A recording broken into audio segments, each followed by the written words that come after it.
I had just been a few weeks in on the job and was already familiar with most of the routes through the city. I'd driven buses before and already had some disturbing experiences, but this one I still can't explain. It was a late Thursday and I was almost finished.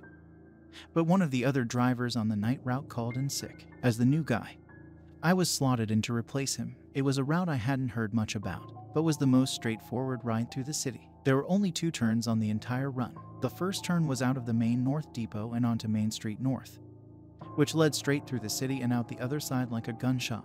The second turn was into the Main Street South Terminal, which was on the other side and barely in the city. The approximate travel time was supposed to be 1 hour and 14 minutes, so I felt confident with it. Then my supervisor became uneasy. There were certain routes with specific pickups that were classified as bad stops. They were the high-incidence ones with muggings, assaults, and full-out swarmings of fully grown adults by teenagers. I was shocked when I heard about how often they happened.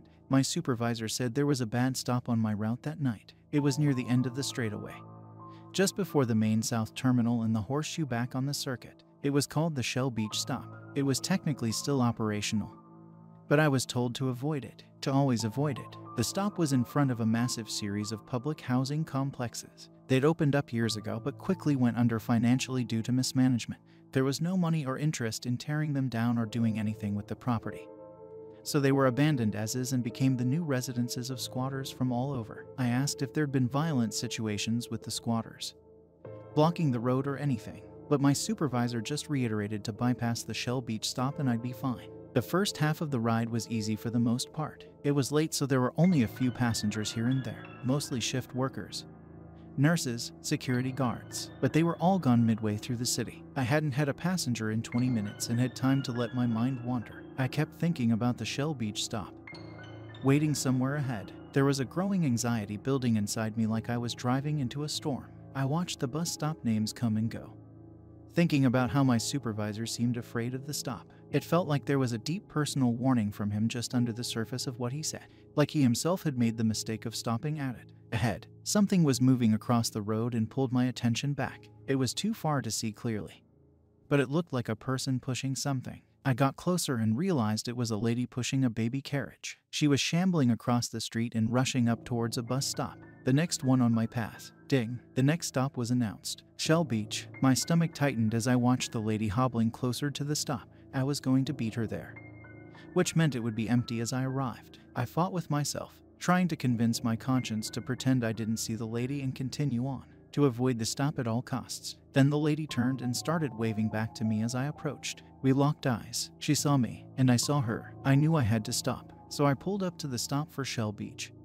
which had the S scratched off, and waited for the lady with the baby carriage. The wheels screeched as the carriage got closer. Finally, the lady and the carriage arrived at the open front door. She appeared poor and not well put together. I instinctively got up to help her lift the carriage up the steps of the bus. The second I stepped off the bus, the air felt cooler. I looked out, past the stop, and saw the abandoned projects. It was like a ghost town, boarded windows and doors and random sounds from behind them. I grabbed the lower front wheel axle of the carriage. When I did, I received a strange static shock, not on the tip of any of my fingers, but right in the middle of my palm. I kept my grip though, and helped carry it onto the bus. The lady was grateful for my help with the carriage and for stopping, saying the buses usually fly right by the stop. As we set the carriage down, there was a metal rattling sound coming from inside the large canopy, which I couldn't see into. I figured the sound was from a toy or baby rattle being shaken by the child. The lady fumbled through a small,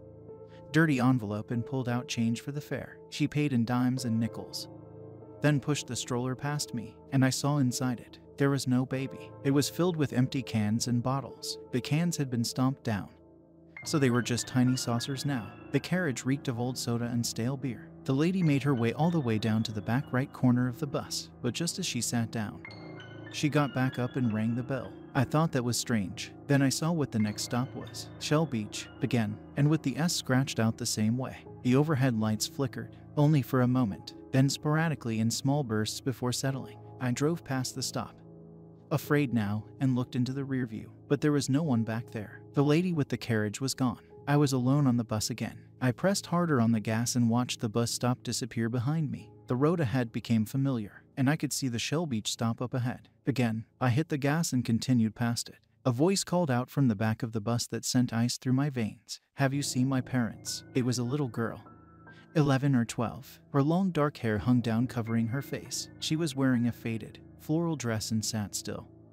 In the back, right corner of the bus, right where the lady with the carriage was sitting, the lights flickered again, strobing this time. The little girl disappeared, then reappeared several seats ahead. Closer, I turned over my shoulder. But there was no one back there. I looked back into the rear view and there she was. Now halfway up the bus, she had strange marks on her face, but it was too difficult to tell what they were. Up ahead, the Shell Beach sign was approaching again. The overhead lights strobed more, bringing the little girl closer and closer. Row by row, the power started to flicker and the bus went dead. It carried and rolled forward by sheer momentum for another 100 feet, then came to a standstill in front of the Shell Beach stop. The power was completely out, and I was sitting in blackness. The radio didn't work either. I looked over my shoulder and then in the rear view.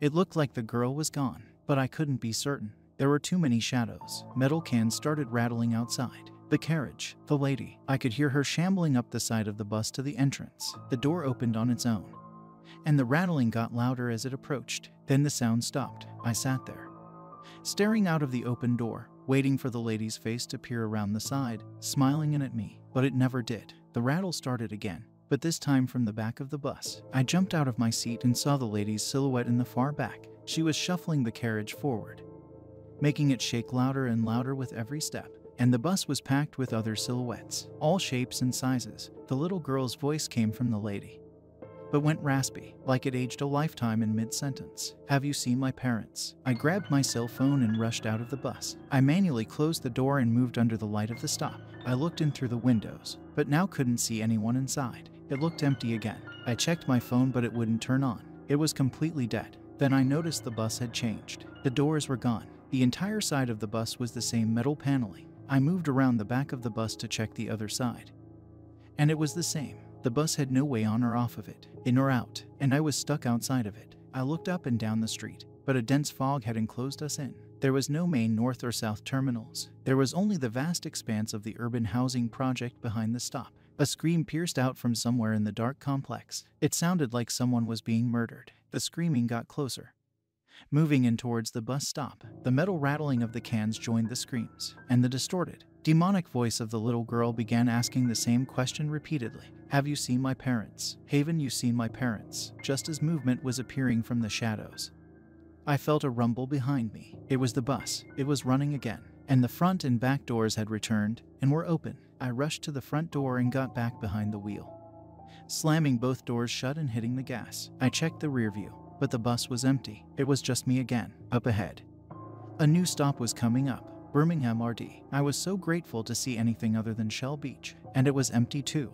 I kept checking the rear view, making sure there wasn't something hiding between the seats, but nothing appeared, and I pulled into the main south terminal to start the loop back. But halfway through the ride to main north, the little girl was back. She was in the back right corner of the bus again, but I could only see her in the rear view. Again, there were other people I'd picked up along the way, but none of them seemed to notice the girl. Slowly, my other passengers trickled out, until it was finally just an elderly nurse and the little girl. The nurse got off with only 3 stops left. It was just the little girl and I, and she was moving up the rows again, only between my blinks, in those milliseconds where I couldn't see. She'd shift forward. I didn't even slow down as I passed the final 3 stops. I pulled into the north terminal with a skid that left black tread marks at the entrance to this day. I parked the bus quickly, refusing to look into the rearview mirror, but that didn't stop a voice from floating in. "Have you seen my parents?" I fell down the stairs of the bus and ran to the employee parking lot. Not looking back, I got in my car and was so scared.